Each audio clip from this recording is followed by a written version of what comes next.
Welcome to the Full-Time FBA Show. In each episode, it's our goal to help you turn part-time hours into a full-time income selling almost anything on Amazon. And now, your hosts of the show, Stephen and Rebecca Smotherman. Welcome to episode number 324 of the Full-Time FBA Show. Today, we're talking about how you can start 2026 strong in your Amazon FBA business. And to talk about this is my favorite person on the planet, my wife. What's up, Rebecca? Hello there. So glad to get started with 2026. It's been a good January for the first few days. So we will get right into it for about how to have a strong 2026 right now with your Amazon business. Let's do it. We are so glad you're joining us for this episode today, and we want to make sure you get all the news and information we have here at Full-Time FBA. So take a moment now to make sure you're signed up for the Full-Time FBA newsletter. You can go to fulltimefba.com/subscribe. We send out emails every week with the latest Amazon training, news, coupon codes, all that good stuff. So don't miss out. Sign up at fulltimefba.com/subscribe. All right, so before you buy a single piece of inventory this year, or before you buy any more inventory this year, we want you to pause. Don't worry, just a tiny little pause, not a do nothing for 6 weeks pause, just a breath. Because January is where a lot of sellers accidentally recreate last year's problems with just a brand new calendar. And so today we want to talk about how to start 2026 strong. Not loud, not frantic, but smart and strong. And so the first thing we're going to do is to take a moment and pause so we can plan.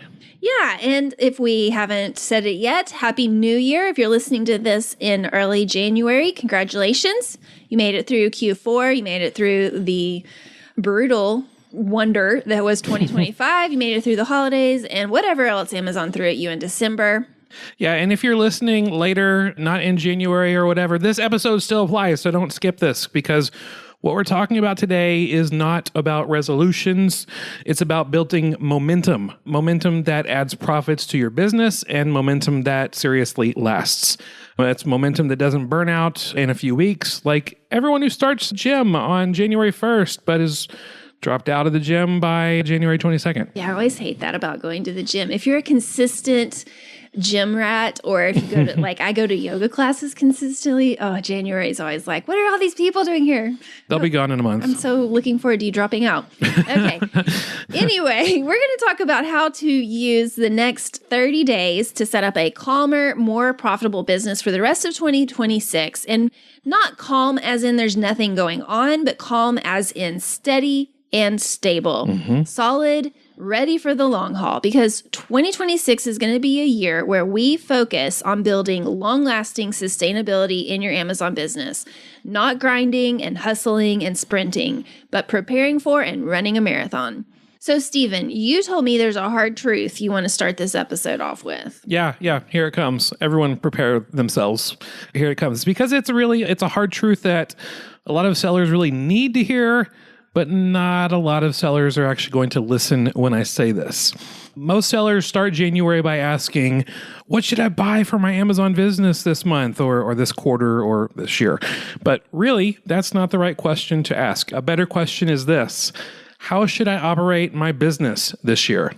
Okay, I really love that because we see it every year. People are coming off their Q4 sourcing high. They're coming down from that peak point of seeing crazy awesome sales throughout November and December. You know, you've been refreshing the Amazon seller app every 20 minutes. You're just watching the sales roll in. And maybe they take a little break over the holidays and now they're back to needing to build up their inventory.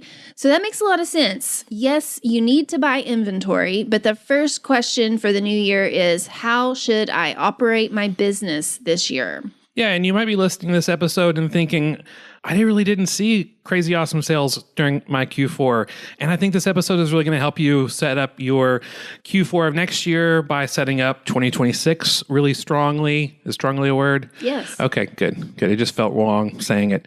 But we want to be careful not to jump into the new year with random sourcing, spending money without working on your budget, buying inventory emotionally instead of being strategic, and really do some good planning ahead and making data-driven decisions. A lot of people think new year, new me, new business, whatever, and just some new inventory that's going to fix everything. Everything's going to be fine. But the reality is this: if you have broken systems, new inventory is not going to fix it. If you were grinding and hustling in 2025 and you're ready to move on from that scrappy mode into a more established and serious mode, then it's time to put your schedule and your systems and processes in place now, so you don't waste a single day of 2026 trying to get by with side hustle. It's important, and it's really time to make Amazon your legitimate business that gives you back more profits and benefits than the time and effort and money you're putting into it right now. Yeah, and for us, we spend some time at the beginning of every year working through our plans for the upcoming year. And it's not about making resolutions, but about setting goals.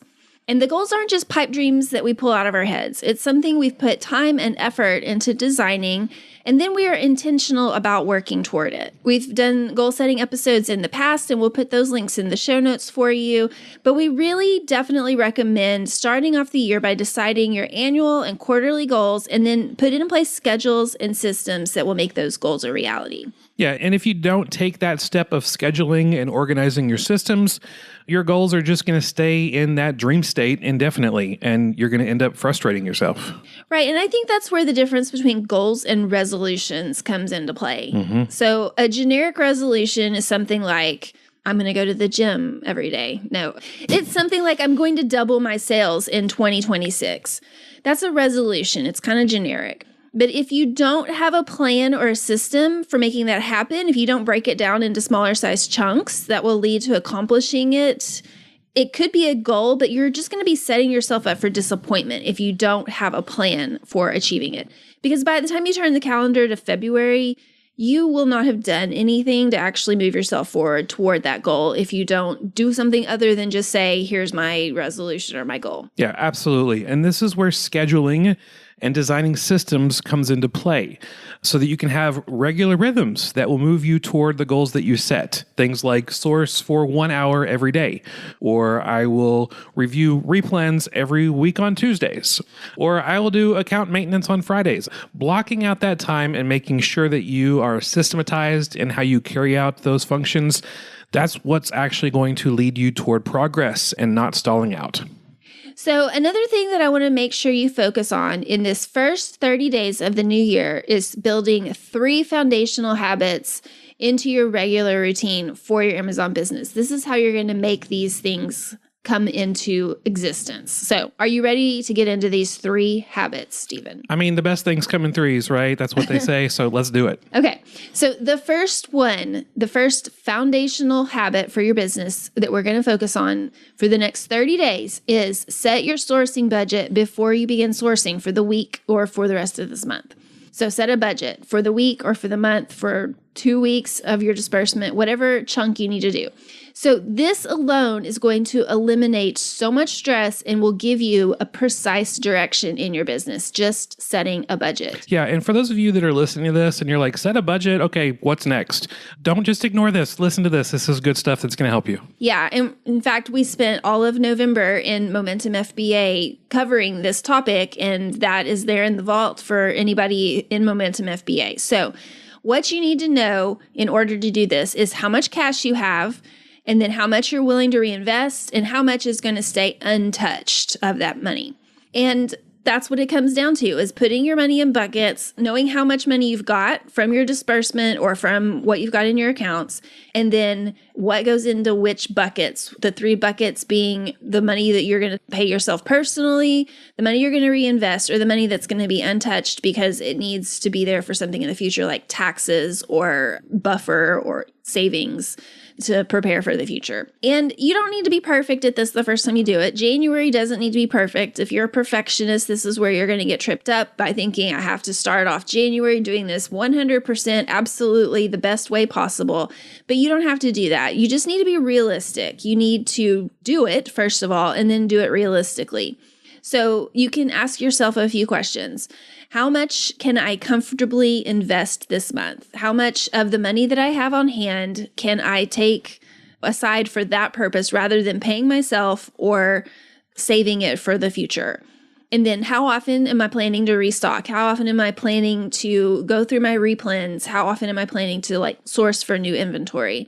And then look at what percentage of that money that I'm going to be investing do I want to spend on online arbitrage? How much do I want to spend on retail arbitrage or on wholesale accounts? So set a clear budget. And when your budget is clear, you're going to get calmer. You're going to have a lot more stability. It's going to bring some clarity to what you're doing every day. And that is really going to bring some momentum into your business as you move forward. And you're not going to be having any more of those panicky moments where you're like, I just need to buy something, anything. No, you've got your budget. How are you going to spend your budget? Make your decisions based on what's best for that budget. Next is foundational habit number 2 to focus on for the next 30 days, and that is this: resetting your systems.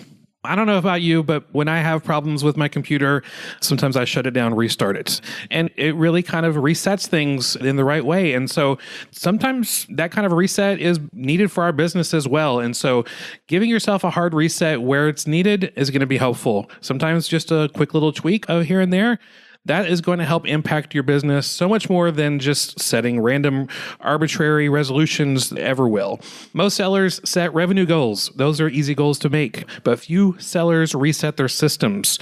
But systems are what is actually creating the revenue. So in January, thinking about resetting your systems, think about these different types of areas. Your sourcing workflow, whether you do retail arbitrage, online arbitrage, or wholesale, what is your sourcing workflow? How do you set that up, get out a pen and paper, write it down, and see if there's things that might need to be reset with sourcing? Or your prep process, the things that you do when you're prepping your inventory to send to Amazon. Is there a better way to do that? Is there another type of process? I remember when I first got started selling on Amazon, I would bring in inventory from a store and I would take the sticker off of one item and then go to my computer and put it into a shipment and then pick my price. And then I would print out the FNSKU label and get it ready to send to Amazon. And then I'd go to the next item and take off the sticker. And the prep process was just scattered. That sounds awful. Yeah, I didn't do very well at first. And so I'm glad you learned. And so now it's like anytime I come in from retail arbitrage, I go through all of the inventory and remove all of the stickers at once. Batching that together, it helps my prep go a lot faster. And so you might be thinking of ways that you can improve your own prep process. Think about your replen tracking. And if you're like, Steven, I don't track my replens. Well, okay, that's your first step. Start tracking your replens. And then when it comes to your inventory health, there's ways that you can go into Seller Central, check on your inventory health, and see if there's things that you need to do to improve upon your health of your inventory. Basically, when you are going through thinking about these things, ask yourself these questions. What felt messy in Q4? And that might lead you to an idea of how to maybe improve things in 2026. Or this question, what broke when things got under pressure? When things needed to be sped up or when things got a whole lot to try to handle and process, like what broke under pressure? And what things do I not want to repeat in 2026? So fix those things, the things that are messy, the things that are broken, the things you don't want to repeat. Fix that first because a smoother, simpler system beats a bigger goal every single time. Okay, the third habit we want to focus on throughout the next 30 days is building momentum with stackable wins. So you may not realize this, but momentum comes from habits. That might sound boring and counterintuitive to you, but it's true. Doing repeatable tasks or processes or having a repeatable, consistent mindset that stays stable and helps you make progress when you're tired or unmotivated, that is where momentum comes from. Not from hurrying, not from pushing yourself harder. It comes from consistency and it comes from doing the things that work and doing them again and again. So the fastest way to build confidence in January is going to be find some early wins and then stack those wins with another win and then get another win and another. And I'm talking about easy wins here. When I say win, I mean doing something successfully, not necessarily some great heroic effort that makes you like $5,000 in one day. So January easy wins. I'm talking about things like going through your proven replens, whether you've already been tracking them or whether you're starting to track them, going through that and reordering so that you can have some easy win inventory. I know that this inventory is sold in the past. I'm just going to reorder it or go back to the store and buy more of it and it will sell again. I'm talking about going in and cleaning up your stranded inventory, your suppressed inventory, just cleaning up the digital clutter. That's an easy win, and it's going to make it so that you find things that you can get reimbursements on. You can follow up on reimbursements. You can get stranded inventory back to where you can actually sell it again. You can get your inventory unsuppressed so that it's easy cash flow coming in. You're not actually having to go out and buy more inventory. You're just cleaning up what you've already got. Or an easy win for you in January could be setting a schedule, a sourcing schedule for the next 30 days, and then sticking with it.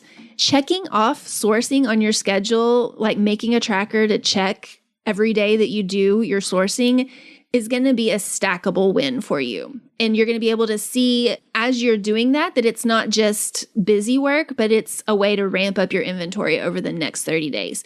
So these aren't super flashy, sexy things to do in your business, but they work. It's boring, but momentum loves boring consistency. And this is where the concept of working smarter, not harder, comes into play. We want you to get away from that hustle mindset that burns you out, and we want you to get to where you are working smart and consistent. So here's something that I want you to remember from this episode, and that's this. Momentum never feels like momentum when it first gets going.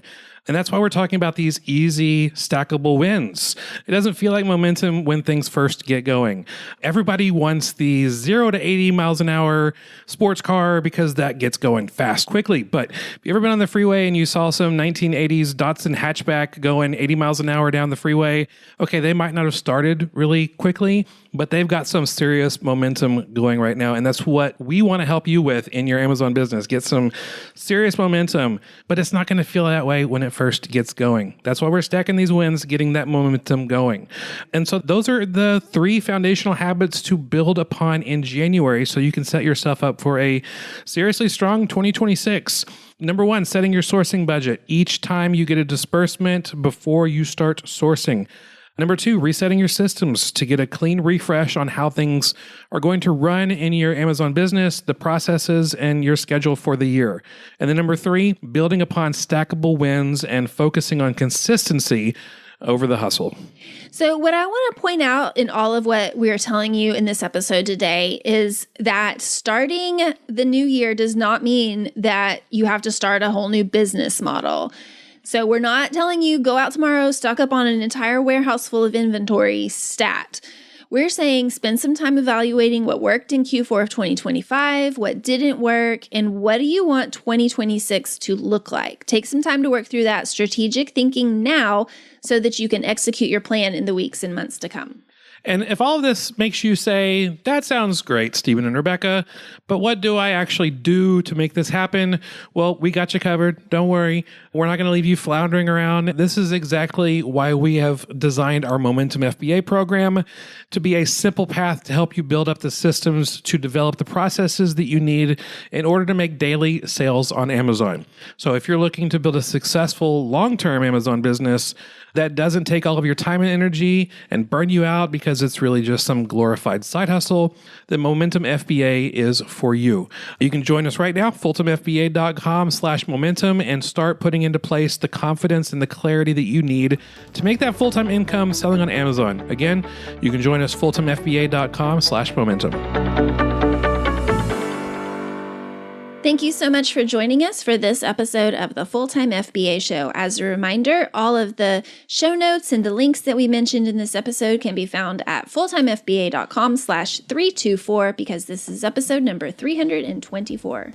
And be sure to join us next time on the Full-Time FBA Show when we're going to continue to help you turn part-time hours into a full-time income selling on Amazon. That's all for this episode of the Full-Time FBA Show. So head over to fulltimefba.com/podcast, where you'll find the show notes and links from this episode. While you're there, subscribe to our newsletter where you'll get several free downloads of our popular and helpful Amazon FBA resources. Now, take action on what you've learned today so you can find success at turning part-time hours into a full-time income with Amazon FBA.